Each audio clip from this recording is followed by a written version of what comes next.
Olá, estudantes de filosofia da Escola Professora Carolina Sintra da Silveira. Vamos abordar agora dois conceitos que no trato comum são apresentados como conceitos sinônimos, porém, quando aprofundamos nesses conceitos, percebemos que há significativas distinções. Esses conceitos são os conceitos moral e ética. A palavra moral é uma palavra latina, vem do termo mores, que significa costumes. Porém, essa mesma palavra mores, ela desenvolve-se também para uma outra palavra morada.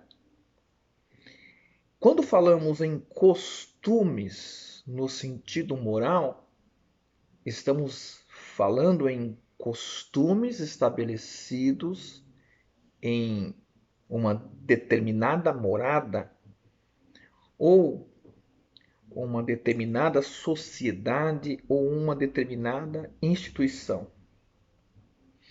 Toda morada tem os seus costumes. Por exemplo, uma casa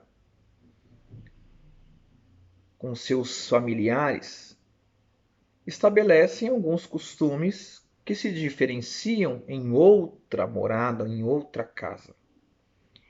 A grande morada do ser humano é a sociedade ao qual ele se insere. E nesta sociedade estão estabelecidos uma série de costumes, uma série de convenções sociais, uma série de leis e de etiquetas.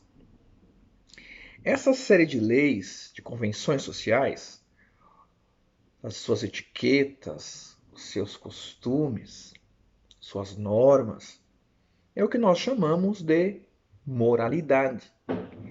Todas essas regras que conduzem a sociedade, definindo quais são os valores tidos como essenciais, quais são as práticas tidas como reprováveis, todos esses valores, todas essas ideias que normatizam a nossa vida, que direcionam a nossa vida, que apresentam as condutas às quais devemos seguir e as condutas às quais devemos rejeitar, são regras morais. Então, a moral é esse conjunto de costumes que regem uma determinada sociedade. Porém, como a moral vem do latim mores, que estrutura também a palavra morada, as regras morais elas são diferentes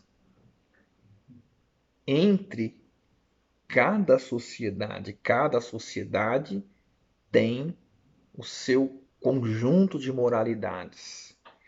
Assim como cada casa tem a educação específica, um garoto e uma garota que mora em uma determinada casa não recebem os mesmos tratamentos e a mesma educação de outros garotos e garotas que moram em casas e moradas diferentes. Na sociedade é a mesma coisa. A moralidade de uma sociedade muitas vezes é divergente da moralidade de outra sociedade. Por exemplo, se formos ao Oriente Médio, perceberemos que há várias restrições à vivência feminina.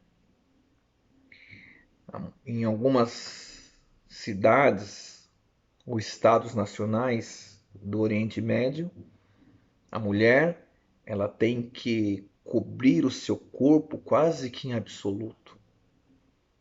se formos ao Rio de Janeiro, depois de chegarmos a uma dessas cidades que eu exemplifiquei do Oriente Médio, teremos um choque moral. No Rio de Janeiro, pode-se ver comumente mulheres de biquínis à vontade. Isso indica que a moralidade brasileira não é a mesma moralidade dessas cidades e países do Oriente Médio. Os costumes, as regras sociais divergem e diferenciam-se entre as diversas sociedades.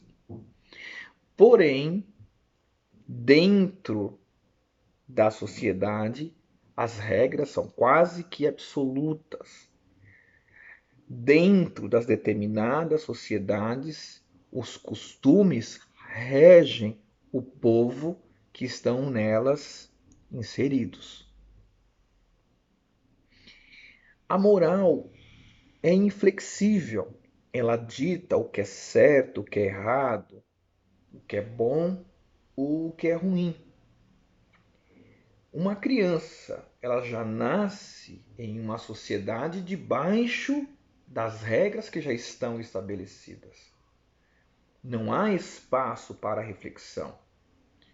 Nascemos dominados por costumes já estabelecidos na sociedade. Nascemos debaixo de convenções sociais estabelecidos na sociedade. E esses costumes são tão rígidos, são tão padronizados, que poucos questionam sobre eles. Por exemplo, até uma certa idade, uma criança pode andar desnuda no interior da casa de seus pais.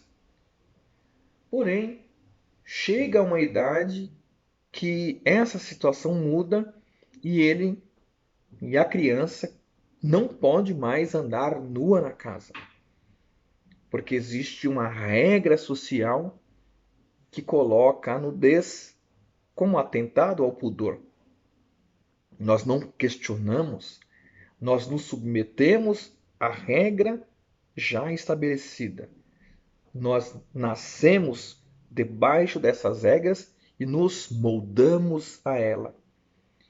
Tanto que, se virmos um adulto nu na rua, nós vamos entender que aquilo foi um atentado ao pudor, que aquilo foi um absurdo. Por que nós pensamos assim? Porque nós nascemos debaixo de conceitos morais que nos regem. A nossa mente já nasceu direcionada sob esses padrões, sobre essas leis, sobre essas orientações. Diferentemente da moral, a ética é reflexiva. E como uma prática reflexiva, ela é flexível. Um sujeito ético não é um sujeito rígido que se apega a regras em quaisquer situações. Esse sujeito que se apega a determinadas regras em quaisquer situações é um sujeito moralista. Por exemplo,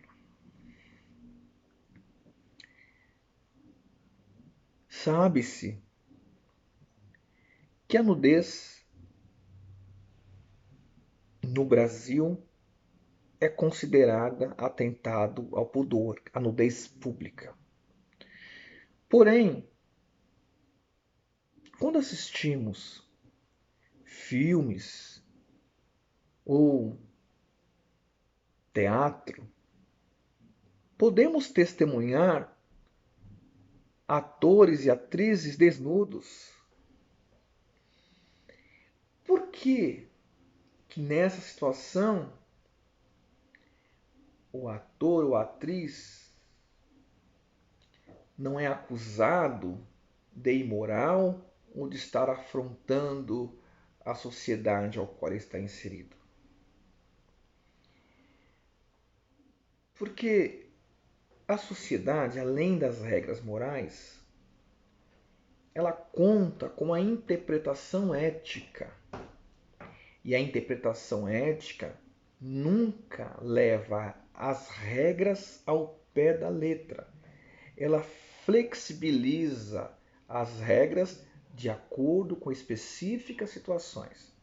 No caso da nudez, se o indivíduo estivesse na rua desnudo, sem nenhuma finalidade cultural, estivesse ali como uma provocação ou para provocar mulheres ou homens, segundo o padrão moral que nos orienta, esse homem deveria ser acusado com a prática de atentado ao pudor, como alguém que está tirando a sociedade, o sossego da sociedade. Porém, sob o olhar reflexivo da ética, o ator ou a atriz que está atuando em uma peça do teatro, se a peça exige essa representação para que esse ator vivencie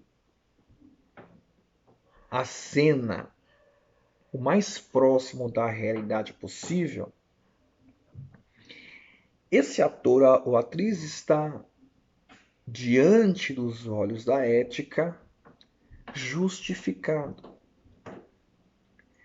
O que o olhar ético fez? Colocou o julgamento moral entre parênteses. Porque naquela cena em que os atores ficam desnudos, o objetivo não era uma violência ao pudor. O objetivo era contracenar, era ilustrar uma cena em que exigia a presença nua dos artistas. A ética tem esse olhar flexível. Sabe-se, por exemplo, que o cidadão deve obedecer à lei. E no trato moral, aquele que desobedece à lei, ele está infringindo regras. Ele está em desacordo com o Estado. Ele está vivenciando uma desobediência civil. Porém, o sujeito ético, ele busca sempre alcançar o bem maior. E quando nós buscamos alcançar o bem maior, é natural questionarmos a finalidade de regras estabelecidas. Sabe-se que na Alemanha os alemães, sob o regime de Hitler, eram incitados a deletar judeus e apontar a presença de judeus para que a polícia alemã levasse os tais judeus para campos de concentração. Porém, muitos cidadãos alemães,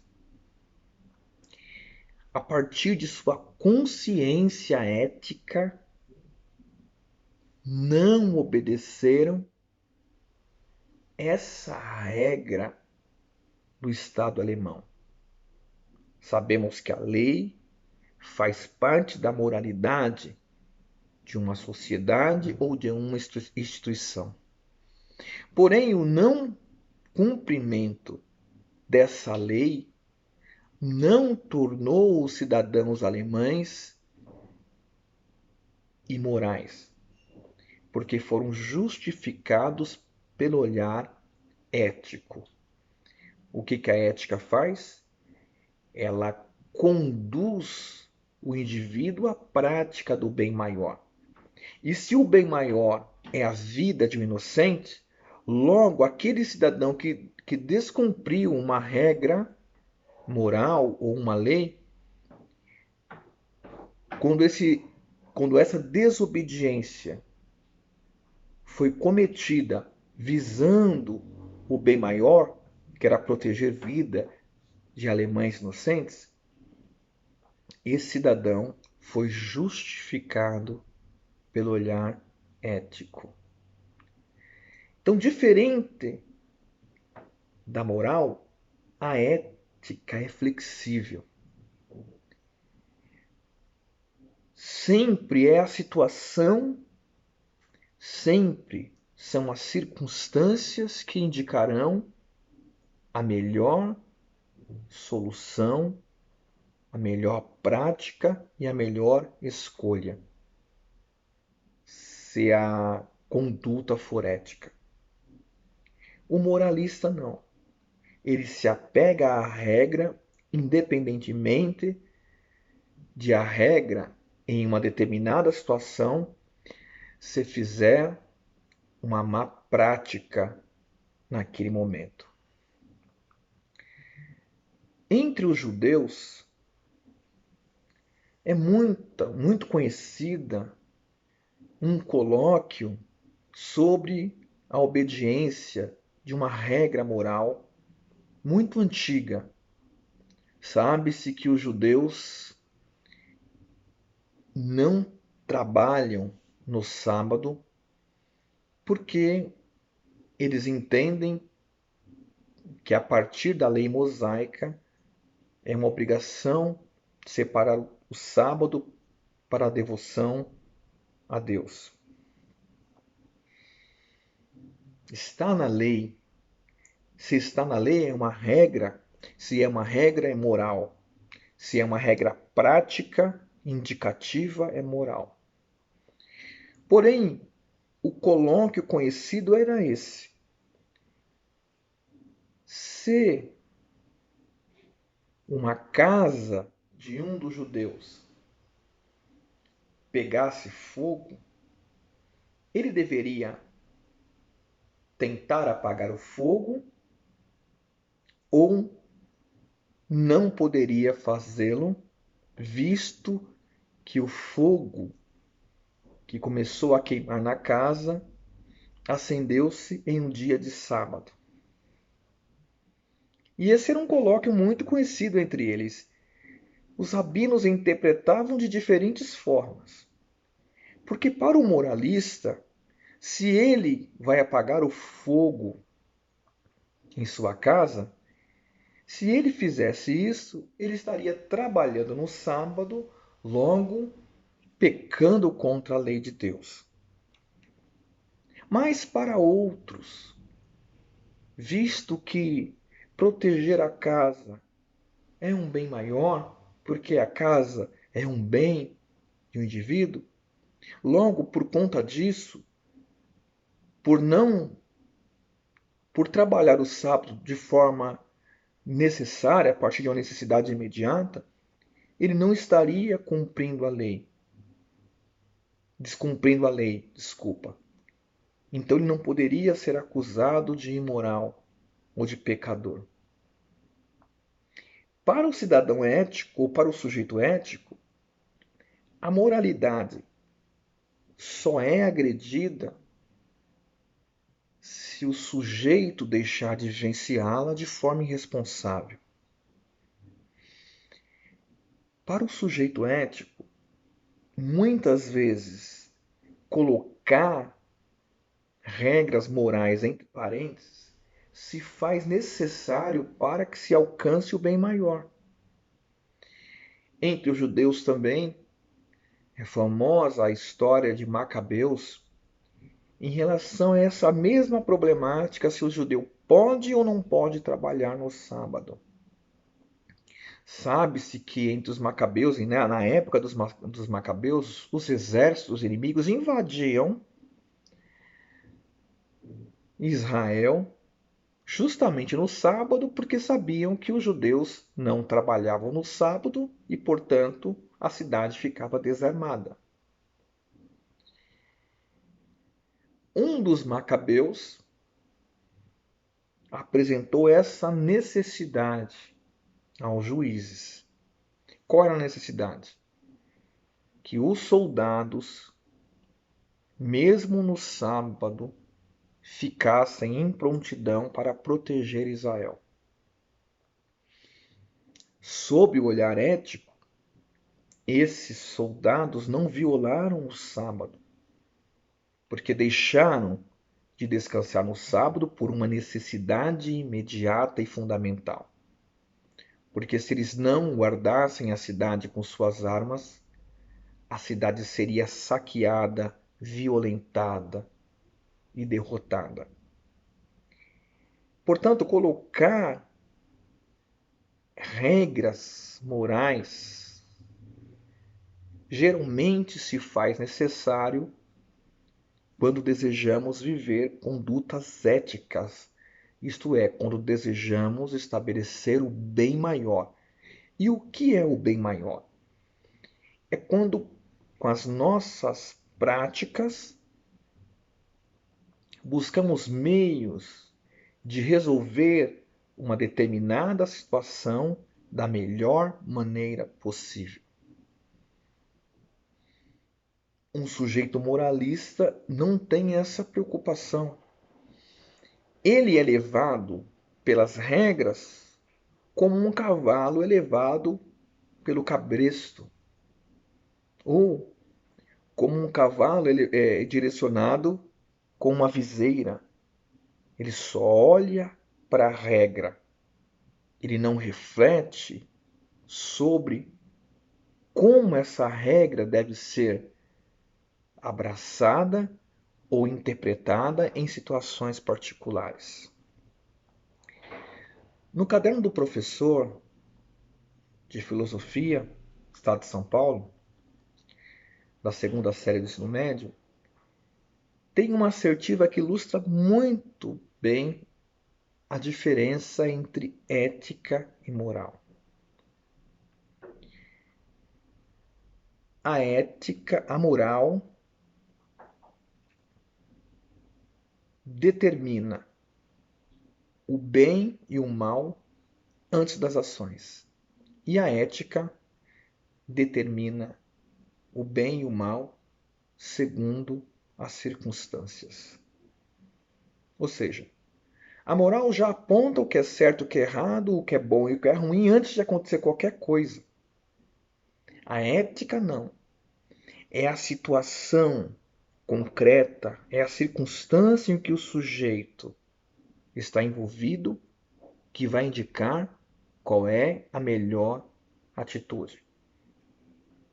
Nessa discussão, até mesmo a mentira, que é um vício imoral, se faz necessária quando o sujeito quer vivenciar uma regra ética de que é a de promover o bem maior, apesar de alguns filósofos e teólogos discordarem.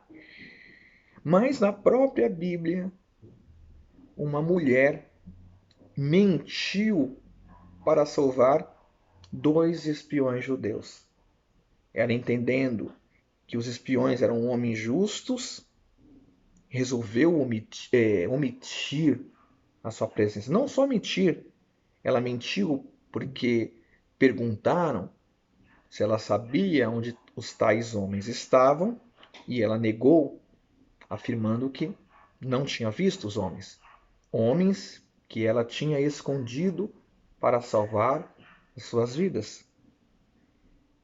Se ela fosse se apegar apenas à regra moral, ou seja, de não mentir,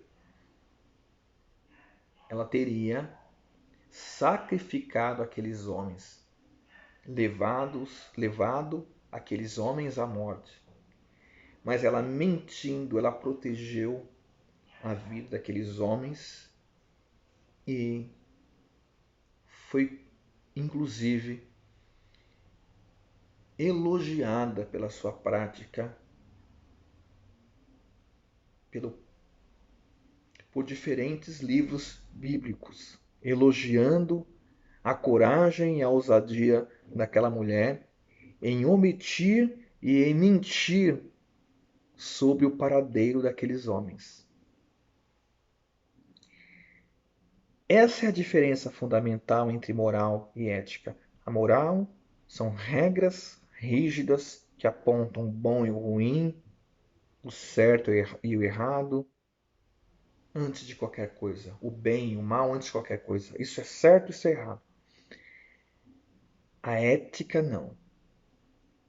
É a circunstância que vai indicar qual é a melhor prática a se fazer. Mesmo que essa prática, aos olhos rígidos, seja apresentada como imoral. Saúdem e estudem.